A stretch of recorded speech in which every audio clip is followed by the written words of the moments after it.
तो बच्चों प्रश्नावली कितना, प्रश्नावली 13E का क्वेश्चन नंबर 15 तक के सभी प्रश्नों को बहुत आसानी से हम लोग हल करने के बाद आज के इस लेक्चर से हम स्टार्ट कर रहे हैं प्रश्नावली 13E का क्वेश्चन नंबर 16 जो पृथ्वी और आकाश, क्या, पृथ्वी और चंद्रमा के आयतन पर आधारित है। पृथ्वी को भी हम गोलाकार और चंद्रमा को भी गोलाकार मानेंगे। उनके आयतनों में भिन्न भिन्न मतलब अनुपात, भिन्न मतलब अनुपात निकालेंगे, ठीक है ना लल्ला। लेकिन उसके लिए क्या संबंध दिया है उनकी त्रिज्याओं में या उनके व्यास में, उसको ध्यान से समझते हैं। दिया गया है चंद्रमा का व्यास, चंद्रमा का व्यास पृथ्वी के व्यास का लगभग 1/4 है। कितना है? 1/4 है। तो चंद्रमा का आयतन पृथ्वी के आयतन की कौन सी भिन्न होगी, ठीक है ना। चंद्रमा का जो व्यास है पृथ्वी के व्यास का 1/4 है। 1/4 का मतलब 1/4, ठीक है ना लल्ला, 1/4, ठीक है ना। तो सबसे पहले हम पृथ्वी के व्यास को मानेंगे और उसका 1/4 भाग यानी उसका चौथा भाग या 4वां भाग जो होगा वो पृथ्वी का व्यास होगा। तो सबसे पहले हम लिखते हैं यहां हल और मानते हैं, माना पृथ्वी का व्यास, माना पृथ्वी का व्यास कुछ भी मान लो, ठीक है ना। आप d मान लीजिए, क्या मान लीजिए? d, ठीक है ना। d मान लो या 8d मान लो तो और आसान हो जाएगा। चलो अच्छा, पहले d मान करके हल करते हैं, उसके बाद फिर नहीं समझ में आएगा तो 8d, क्योंकि आप लोग के मन में ये भी आ रहा हो कि 8d क्यों माने भाई, d मान लेते हैं हम। चलो फिर d मान लिया।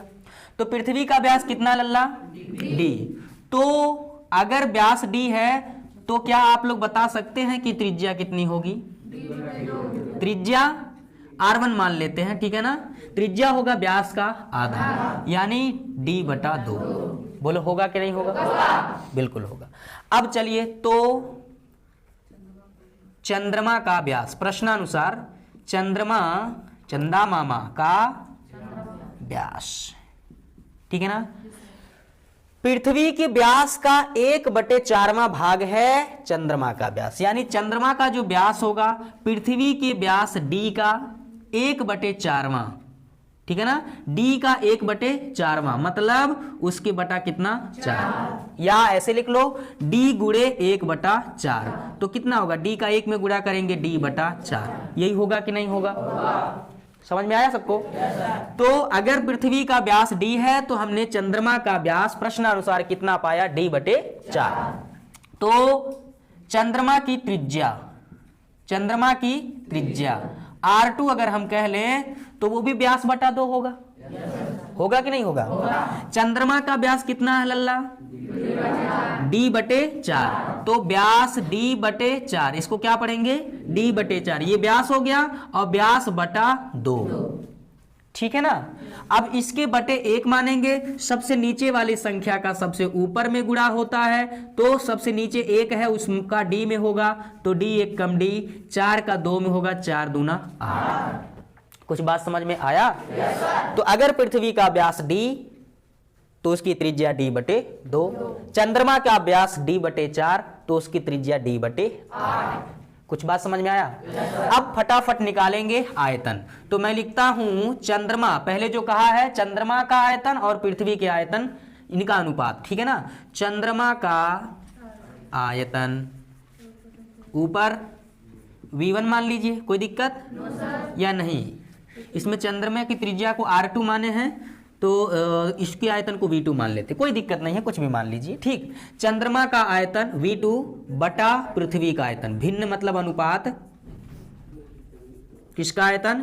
पृथ्वी का आयतन, जिसको हम कह देते हैं v1।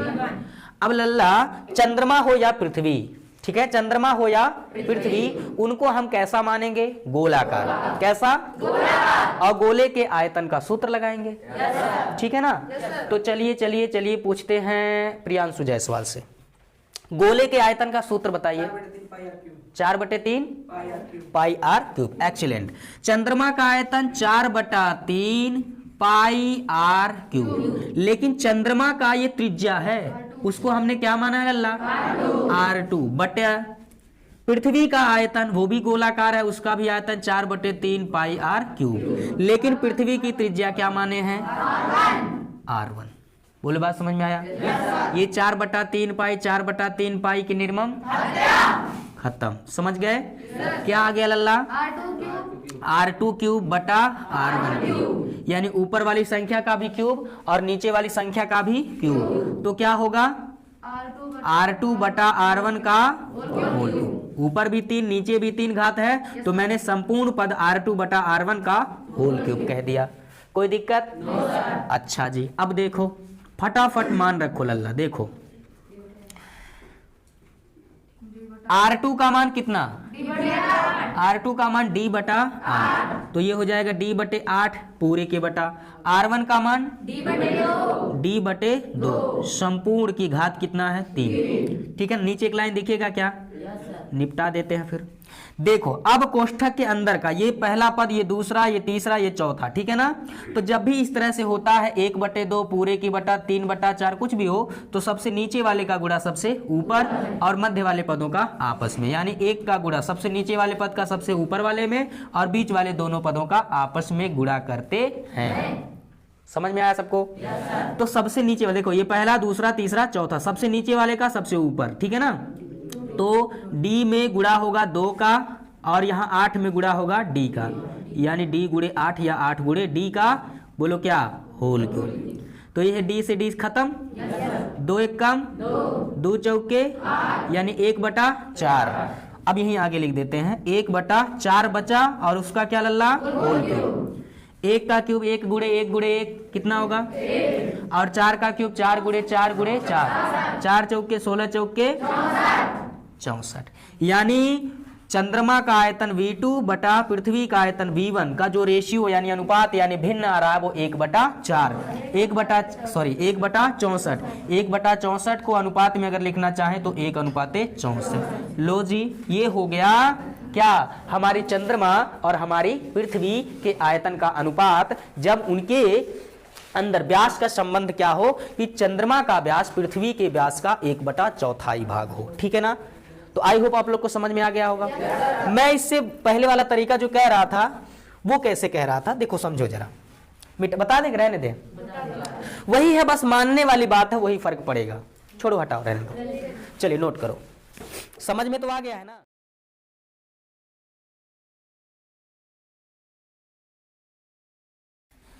हाँ, तो क्वेश्चन नंबर 16 को हल करने के बाद 17 नंबर का जो क्वेश्चन है उसको कहा आप लोगों ने कि हल कर लेंगे, है ना। उसमें क्या दिया? व्यास दिया है क्या? क्वेश्चन नंबर 17 में व्यास दे दिया है कितना? 10.5 सेंटीमीटर। तो त्रिज्या निकाल लीजिएगा, 10.5 सेंटीमीटर का आधा हो जाएगा।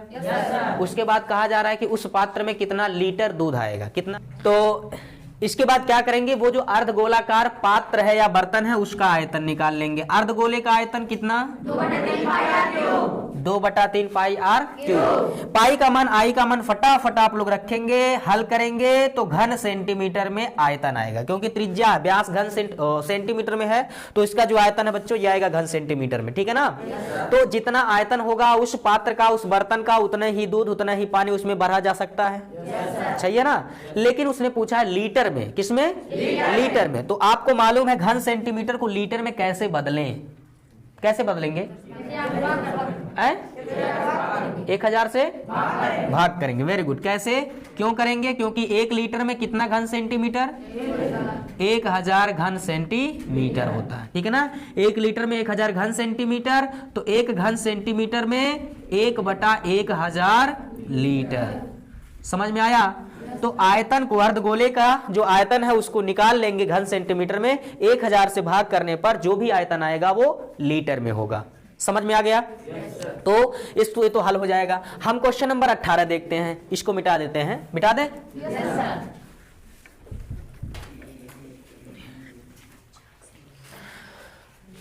देखो अर्धगोलाकार टंकी है। 18 नंबर का क्वेश्चन क्या है कि एक अर्धगोलाकार टंकी है 1 सेंटीमीटर मोटी। वो जो टंकी है अर्धगोलाकार वो कितने सेंटीमीटर मोटी है?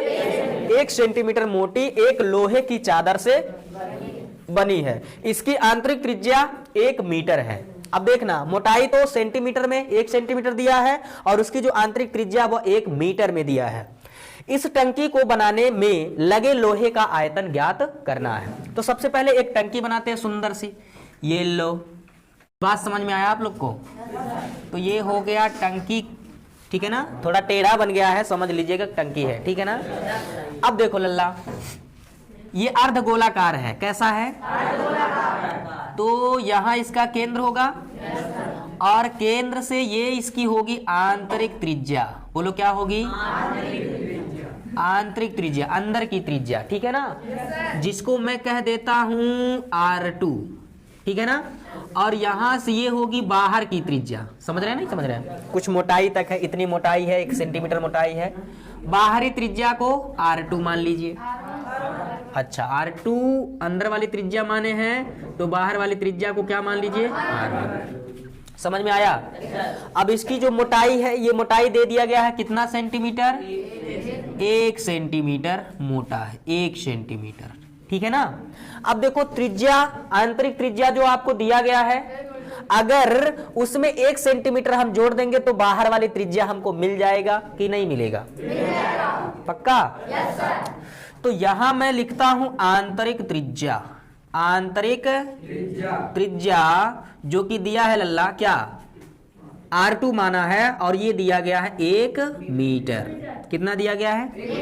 1 मीटर, ठीक है ना। अब इसके बाद मोटाई दे दिया गया है, ठीक है ना। मोटाई कितना दिया है?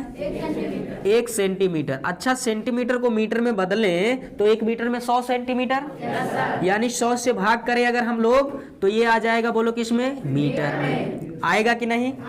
या 100 से अगर भाग दें तो 2 अंक के बाद दशमलव लगेगा, यानी 0.01 या 0.01 मीटर। ये हो जाएगा क्या?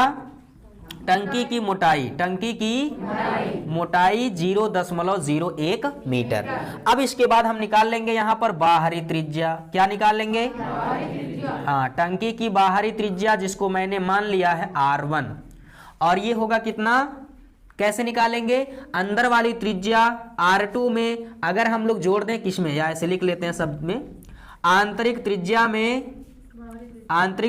में अगर हम लोग जोड़ लें लल्ला किसको? मोटाई को। किसको जोड़ लें? अंदर वाली त्रिज्या में ये इतना मोटाई जोड़ लेंगे तो बाहर वाली त्रिज्या मिलेगा कि नहीं मिलेगा? यानी कि R1 बराबर आंतरिक त्रिज्या R2 जो कि 1 मीटर है, उसमें हम लोग जोड़ लेंगे मोटाई जो कि 0.01 मीटर है ना। ये भी मीटर में, ये भी मीटर में। अब इन्हें हम जोड़ेंगे तो R1 बराबर 1.01। जोड़ने आता है कि नहीं आता? पक्का? तो आ जाएगा बाहरी त्रिज्या 1.01 मीटर। अब आपको क्या करना है, ये जो लोहे की चद्दर से बना हुआ है ये टंकी है ना, खोखला टंकी है, लेकिन इसकी मोटाई जो है ना वो 1 सेंटीमीटर है। हमको इस टंकी में बनाने के लिए जितने आयतन लोहे की सीट या लोहे की चादर की आवश्यकता पड़ी है उसी का आयतन हम लोग को निकालना है ना। इस टंकी को बनाने में जितना लोहे की चादर उपयोग किया गया लल्ला, उसी चादर का आयतन निकालना है, यानी इसमें लगे हुए पदार्थ का आयतन। लोहे का जो पदार्थ है, चादर है, उस पदार्थ का आयतन निकालना है। कैसे निकालेंगे? अगर बाहर वाले आयतन में से एक बार केंद्र से बिल्कुल बाहर तक का आयतन ले लेंगे, तो जब केंद्र से बाहर तक का आयतन निकालेंगे तो उसमें खोखला आयतन भी आ जाएगा और ये भरा हुआ पदार्थ का आयतन भी आ जाएगा। हमको सिर्फ पदार्थ का आयतन निकालना है, तो संपूर्ण आयतन यानी बाहरी आयतन में से खाली वाला आयतन अगर घटा देंगे तो ये पदार्थ का आयतन निकलेगा। नहीं समझे? अंदर खोखला है लल्ला, खोखला है, और इस खोखले का आयतन हमको चाहिए नहीं, तो एक बार हम पूरा आयतन निकाल लेंगे। जब पूरा आयतन निकालेंगे तो लोहे का भी आयतन आ गया, खाली जो स्थान है उसका भी आयतन निकाल गया। हमको सिर्फ लोहे का आयतन निकालना है, तो पूरे आयतन में से एक खोखला वाला आयतन निकालना पड़ेगा कि नहीं निकालना पड़ेगा? नहीं निकालना पड़ेगा, निकालना पड़ेगा। पूरे आयतन में से जब खोखले वाले स्थान का आयतन घटा देंगे आप लोग, तो लल्ला मिल जाएगा इस लोहे का आयतन जिसका उपयोग टंकी को बनाने में किया गया है। नहीं समझे क्या? बोलो। सिर्फ हमको चद्दर का आयतन निकालना है, न कि इसके द्वारा संपूर्ण घिरे हुए स्थान का आयतन निकालना है, ठीक है ना। तो सिर्फ लोहे का आयतन निकालना है, तो कैसे निकालेंगे? मैं लिखता हूं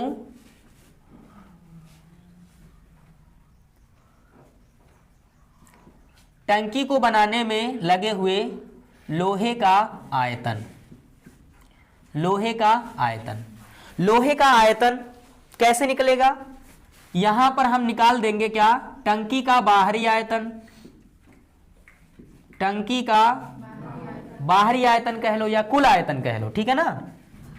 टंकी का बाहरी आयतन लिखते हैं, ताकि बाहरी त्रिज्या लिखेंगे समझ में आएगा। टंकी का बाहरी आयतन, और उसमें से घटाना पड़ेगा क्या? जो टंकी का खोखला स्थान है, यानी कि आंतरिक आयतन। आंतरिक आयतन, ठीक है ना, आंतरिक आयतन। ठीक, आंतरिक आयतन। अब देखो टंकी का बाहरी आयतन कैसे निकलेगा? अब टंकी अर्धगोलाकार है, कैसा है? तो अर्धगोले का आयतन 2/3 पाई आर क्यूब होगा कि नहीं होगा? लेकिन बाहरी आयतन निकाल रहे हो तो त्रिज्या कौन सा रखेंगे? बाहरी। बाहरी त्रिज्या कौन है? R1 है। बाहरी त्रिज्या कौन है लल्ला? R1। अब उसमें से घटाएंगे आंतरिक आयतन, तो फिर ये जो अर्धगोलाकार टंकी है उसका आयतन 2/3 पाई आर क्यूब। अर्धगोले का सामान्य सूत्र यही होता है। अब यहाँ आंतरिक आयतन निकालना है, तो त्रिज्या कौन सा रखेंगे?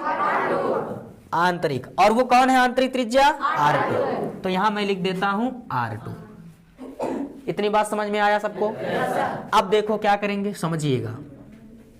2/3 पाई 2/3 पाई दोनों में से हो जाएगा कॉमन। यहां पर बचेगा R1 का क्यूब माइनस R2 का क्यूब। इसको हमने 2 कोष्ठक में बंद कर दिया, ठीक है ना।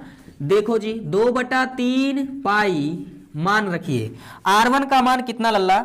1.01। 1.01, ठीक है ना। और इसका क्या कर देंगे? क्यूब। माइनस R2 का मान कितना? 1 मीटर। R2 का मान कितना? 1 मीटर। इसका भी क्यूब कर देंगे, ठीक है ना। 2/3 पाई। अब 101 का क्यूब कैसे निकालेंगे? गुणा कर लो, और कौन सा तरीका है? 101 में गुणा करेंगे 101 का, ठीक है ना। अब आएगा कितना? 1 0 1 आएगा, 0 0 0 आएगा, फिर 1 0 1 आएगा। समझ में आया? गुणा कर लेंगे इसका तो इतना आएगा। तो जोड़िए 1 0 2 0 1। यहाँ दशमलव के बाद 2 अंक, दशमलव के बाद 2 अंक, 1 2 3 4 अंक। बोलो इतना हुआ। अब इसमें पुनः 1.01 का गुणा कर लीजिएगा, ठीक है ना। तो गुणा करेंगे तो वही आएगा 1 0 2 0 1। 1 का गुणा करोगे वही आएगा। 0 से गुणा करेंगे 0 0 0 0 0 आएगा। अब 1 का गुणा करोगे तो फिर वही आएगा 1 0 2 0 1 आएगा। अब इसको फिर जोड़ोगे तो 1 0 2 और 1 3 0 2 और 1 3 0। समझ में आया? अब यहाँ कितना अंक? 1 2 3 4 5 6 अंक के बाद दशमलव। 1 2 3 4 5 6 अंक के बाद दशमलव। कुछ बात समझ में आया?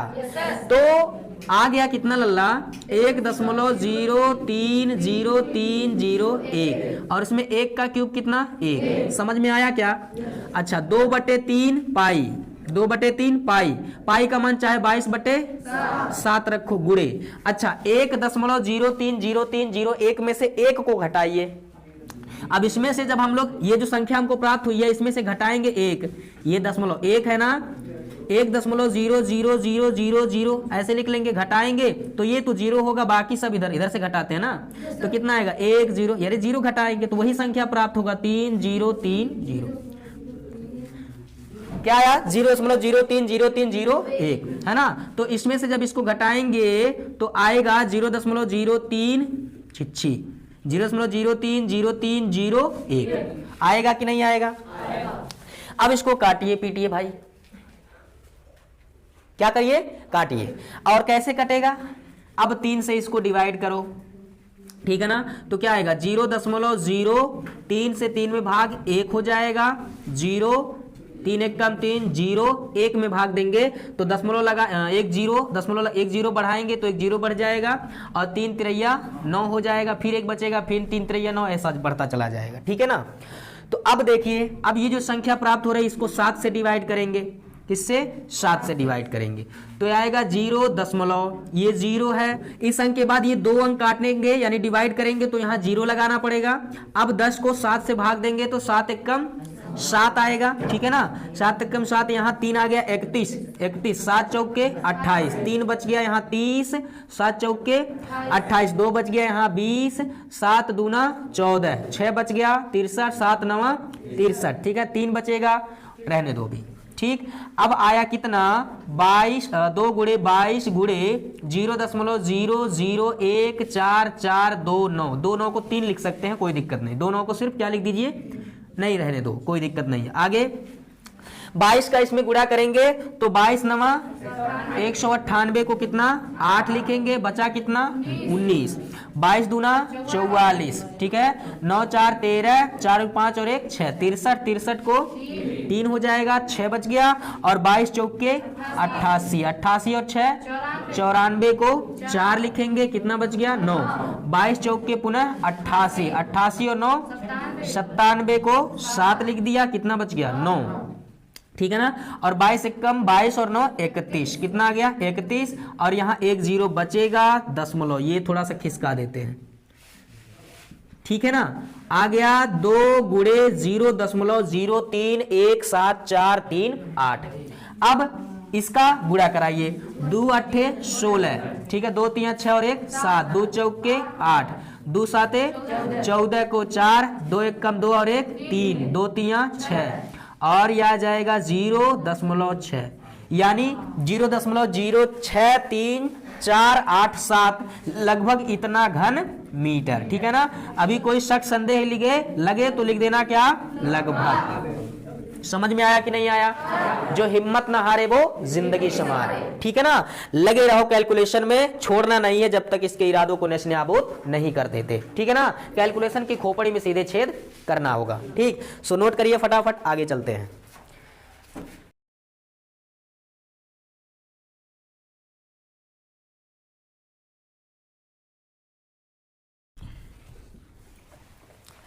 तो चलिए प्रश्नावली 13E का क्वेश्चन नंबर 20 जिसको मैंने लिख लिया, और वो क्या है कि किसी भवन का गुंबद एक अर्धगोले के आकार का है।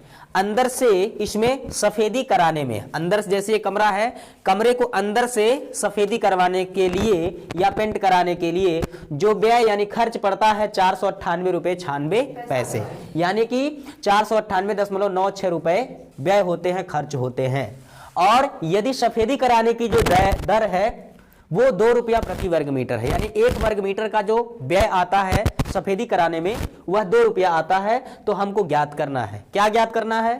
पहला, गुंबद का आंतरिक वक्र पृष्ठीय क्षेत्रफल, यानी गुंबद के अंदर का वह पृष्ठीय क्षेत्रफल जिसको सफेदी कराया जाता है। दूसरा, गुंबद के अंदर, जैसे इस कमरे के अंदर या गुंबद के अंदर हवा का आयतन कितना होगा। ठीक है ना। तो 2 चीजें हैं, अंदर का वक्र पृष्ठीय क्षेत्रफल आपको निकालना है और अंदर का आयतन निकाल लेना, बस एकदम आसान है। मान लीजिए कि त्रिज्या r है और वक्र पृष्ठीय क्षेत्रफल कैसे निकालेंगे, वही आलू और प्रति किलोग्राम आलू वाला हिसाब है। मैं एक बार फिर आपको बताता हूं कि 10 रुपए की दर से 200 रुपए का कुल कितने आलू की मात्रा होगी। ठीक है ना। तो क्या होगा, 200 रुपए कुल खर्च है अगर, तो 200 रुपए में प्रति किलोग्राम की दर से अगर 10 रुपया लगता है तो आलू की मात्रा कितना केजी मिलेगा, 20 केजी। यानी कुल व्यय में, कुल खर्च में दर यानी प्रति किलोग्राम का जो दर या प्रति वर्ग मीटर का जो खर्च है उससे हम भाग करेंगे तो कुल पृष्ठीय क्षेत्रफल निकलेगा। ठीक है ना। तो आइए देखते हैं, इसको मिटाते हैं और सीधे आपको बताते हैं, अगर कुल व्यय इतना लगता है, प्रति वर्ग मीटर का व्यय 2 रुपया है, तो हमें वक्र पृष्ठीय क्षेत्रफल कितना होगा ऐसा देखते हैं। चलिए देखिए, हल करेंगे हम सबसे पहले क्वेश्चन को। ठीक है ना। देखो, कुल आंतरिक वक्र पृष्ठीय क्षेत्रफल वक्र पृष्ठीय क्षेत्रफल। ठीक है, कैसे निकालेंगे? अंदर जो पृष्ठीय क्षेत्रफल पेंट कराया जाता है या सफेदी कराया जाता है उसका व्यय, यानी कि कुल व्यय, कुल खर्च या कुल व्यय बटे में क्या, दर। दर का मतलब प्रति वर्ग मीटर की दर से जो खर्च होता है वो। कुल दर, कुल व्यय 498.96 और बटे कितना 2, भाग कर देंगे। 2 दूना 4 आ जाएगा, 2 चौके 8, 18 2 नवा 18, 2 चौके 8, 2 अठे 16, यानी 249.48 इतना वर्ग मीटर होगा। ये पृष्ठीय क्षेत्रफल है, आंतरिक वक्र पृष्ठीय क्षेत्रफल। तो ये तो हो गया पहले क्वेश्चन का आंसर। अब इसके बाद आपको निकालना है कि उस गुंबद के आकार का जो कमरा है या कमरे के ऊपर का जो भाग गुंबद के आकार का है उसमें कितना हवा आएगा, यानी कि उसका आयतन कितना होगा। तो हम निकालेंगे अर्धगोलाकार गुंबद का आयतन, लेकिन उसके लिए हमको जरूरत पड़ेगी त्रिज्या की। और त्रिज्या कैसे निकालेंगे? तो त्रिज्या निकालने के लिए ही हम इसका इस्तेमाल करेंगे। तो मैं लिखता हूं, माना गुंबद की त्रिज्या या गुंबद की आंतरिक त्रिज्या, आंतरिक त्रिज्या स्मॉल r है, तो वक्र पृष्ठ या लिख सकते हैं आंतरिक वक्र पृष्ठीय क्षेत्रफल बराबर दिया गया है कितना, मतलब हम लोगों ने ज्ञात किया 249.48 वर्ग मीटर। ठीक है ना। अब यहां पर क्या करना है आपको, आंतरिक वक्र पृष्ठीय क्षेत्रफल का सूत्र लगाना है। आंतरिक वक्र पृष्ठीय क्षेत्रफल का सूत्र, हाँ वेरी गुड, ये अर्ध गोलाकार है ना, तो यहां पर हम लिख सकते हैं अर्ध गोलाकार गुंबद, गुंबद की, यहां लिख लीजिएगा अर्ध गोलाकार गुंबद की आंतरिक वक्र पृष्ठीय क्षेत्रफल। ठीक है ना, आ जाएगा 2 पाई आर स्क्वायर। पूरा गोलाकार पृष्ठ है तो उसका क्षेत्रफल 4 पाई आर स्क्वायर, और अगर अर्ध गोला है तो उसका वक्र पृष्ठीय क्षेत्रफल 2 पाई आर स्क्वायर बराबर 249.48। अब क्या करेंगे, आर स्क्वायर बराबर 249.48 बटा 2 गुणे पाई, 2 गुणे पाई। ठीक है ना बाबू। अब इसको देखिए 249.48 के बटा में 2 गुणे पाई का मान 22/7, ये आर स्क्वायर बराबर चल रहा है, 7 ऊपर जाएगा तो यहां से क्या मिलेगा 249.48 गुणे 7, उसके बटा में 2 गुणे 22। ठीक है ना। अब देखिए ये आर स्क्वायर बराबर चल रहा है, 11 से काटिए, 11 दूना 22 और 11 से ये भी काट दीजिए, तो कितना आ रहा है 11 दूना 22, 2 बचेगा 29, फिर 11 दूना 22 आ जाएगा। ठीक है ना, 7 बच गया यहाँ 74, 11 छके 66, 8 बच गया 11 अठे 88। ठीक है ना, तो कितना आ जाएगा ये 22.68, यानी कि आर स्क्वायर बराबर 22.68 गुणे 7 के बटा 2 गुणे 2। नहीं दिख रहा है, यहां पर देखिए, तो ये नहीं दिखा, चलो ठीक है। आर स्क्वायर बराबर यहां पर आ गया, भाग करने के बाद 22.68 गुणे 7 बटे में कितना 2 गुणे 2। ठीक है ना। अब देखो थोड़ा सा और कुछ कैलकुलेशन करिए इसका। आर स्क्वायर बराबर दशमलव के बाद 2 अंक है, तो अगर दशमलव को हटाएंगे तो 2268 गुणे 7 और दशमलव को 2 अंक खिसकाया है तो मतलब बटे में कितना होगा 100 गुणे 2 गुणे 2। अब ये 2268 किसी का वर्ग होता है क्या, वर्गमूल ले लीजिए। ठीक है ना, वर्गमूल लेने पर 2 से फिर इसको काटेंगे तो 2 1 कम 2, 2 1 कम 2, 2 3 6, 2 अट्ठे 2 चौके 8। ठीक है ना, 2 चौके 8, फिर 2 से कट जाएगा, 2 5 10 आ जाएगा, और 13 2 छके 12 आ गया 1 और 2 7 14। ठीक है ना। आर स्क्वायर बराबर 567 गुणे 7 बटा कितना 100। आर स्क्वायर बराबर अभी हो जाएगा 7 का गुणा कर लो। ठीक है ना, या 567, देखो यहाँ वर्गमूल लेंगे आप लोग तो ये आएगा आर बराबर करड़ी के अंदर 567 गुणे 7/100। ठीक है ना, 100 का वर्गमूल तो 10 हो जाएगा। 567 का थोड़ा सा वर्गमूल करिए, 5 6 7। ठीक है ना, गुणनखंड करेंगे तो ये किससे कटेगा, 3 एकम 3, ठीक है, 2 26 हो जाएगा, और 3 8 24, 2 3 9 27। ठीक है ना, 3 6 का 18, 3 3 9, फिर 3 से ये कट जाएगा, 3 दूना 6 और 3 एकम 3, पुनः 3 से कटेगा, 3 7 21 हो जाएगा, 7 एकम 7। जी हाँ, आर बराबर ये आ जाएगा 567 के लिए 3 गुणे 3 गुणे 3 गुणे 3 4 बार, और गुणे 7 गुणे 7, और बटे में कितना 100, 100 को 10 गुणे 10, जोड़ा बन गया।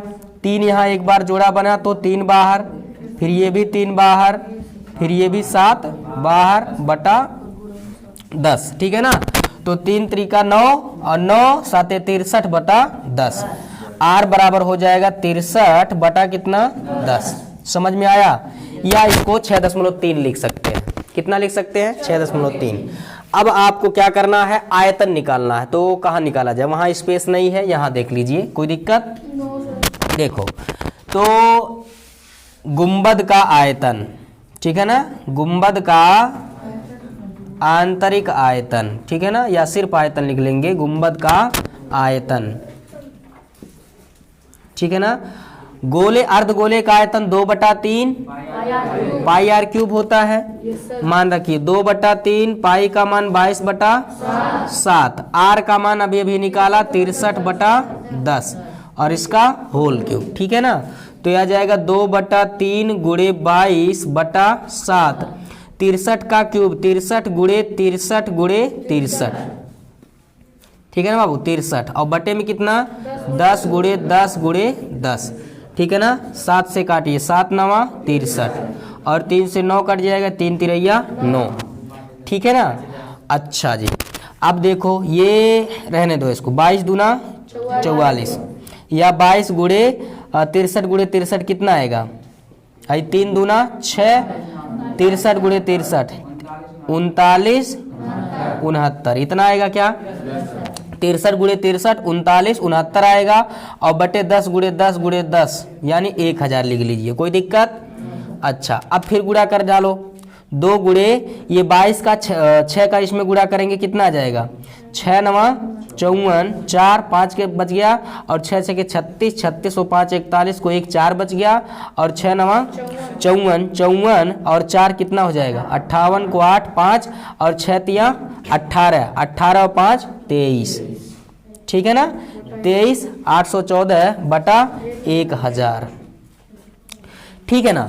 अब इसमें गुणा कर डालो, गुणा करके 1000 से भाग करो। देखो 22 चौके 88, 22 चौके 88, 8 बच गया, 22 एकम 22 और 8 30 को 0 3 आ गया, अब 22 बटे 176, और 3 कितना हो जाएगा, 179 को 9 17 बच गया, और 22 3 66। ठीक है ना, जोड़ लीजिए, 7 6 13, 6 7 और 1 8 83, 83 को 3 8 बच गया, 22 दूना 44, 44 और 8 कितना हो जाएगा, 52। कितना हो जाएगा, 52। तो ये हो जाएगा 52। अब बटा 1000 है, 1 2 3 0 है, तो भाग देने पर 1 2 3 0, यानी कि यहाँ पर दशमलव लग जाएगा।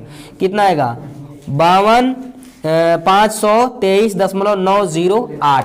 इतना घन मीटर, इतना घन मीटर होगा क्या, गुंबद का आयतन। थोड़ा सा कैलकुलेशन लंबा है और थोड़ा यहाँ छिछी हो गया है, ध्यान से देखिएगा, आप लोग समझिएगा कि क्या हुआ है। ठीक है ना, चलो नोट करो, फिर आगे चलते हैं।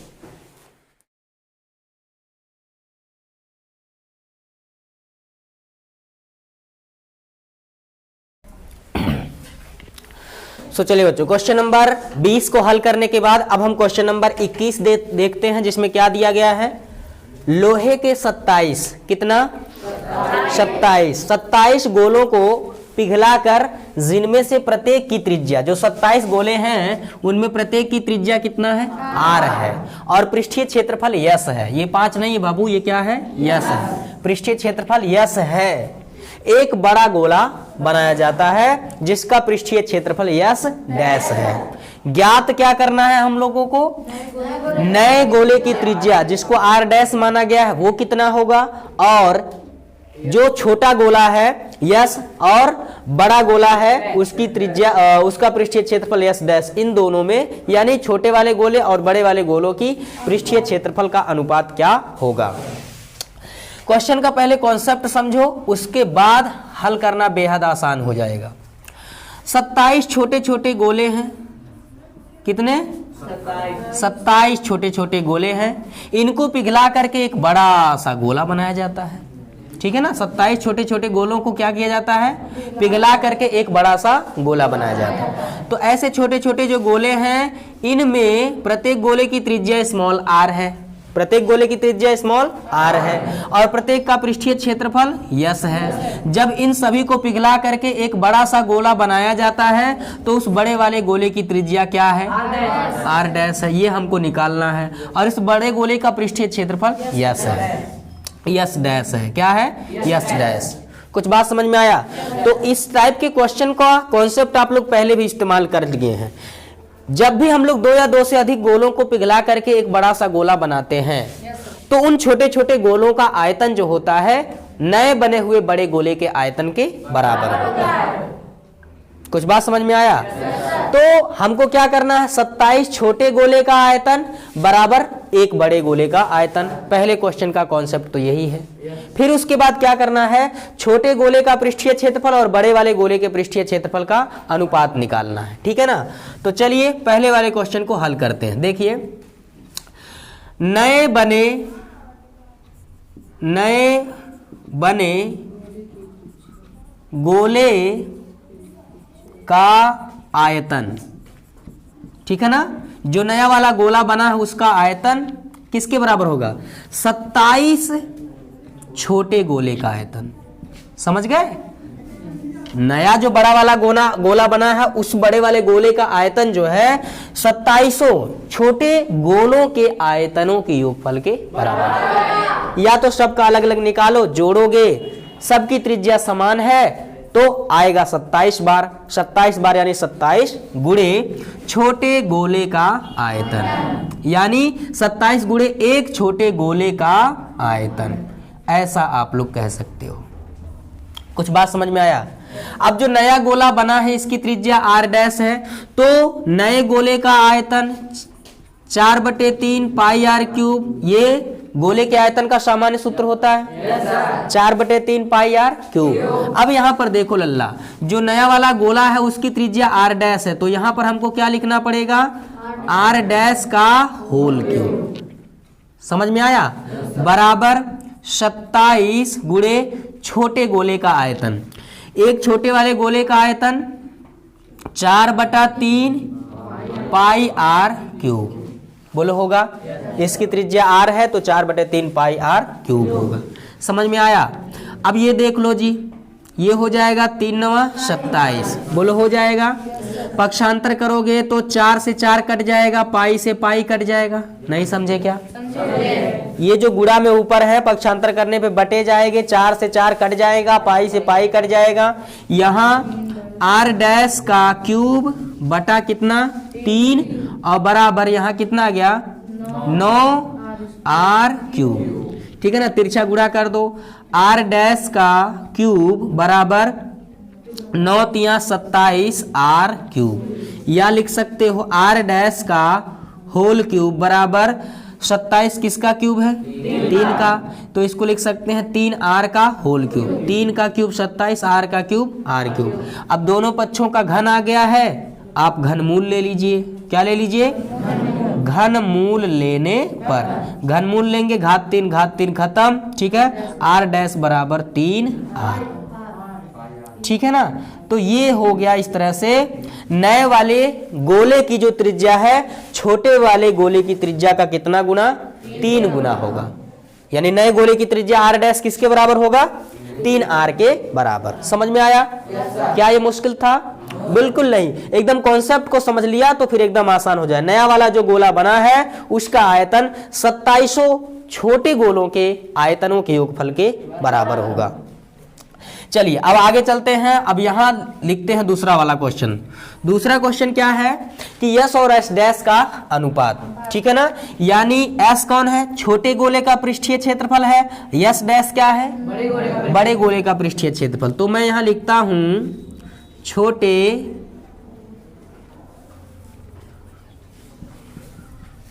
गोले का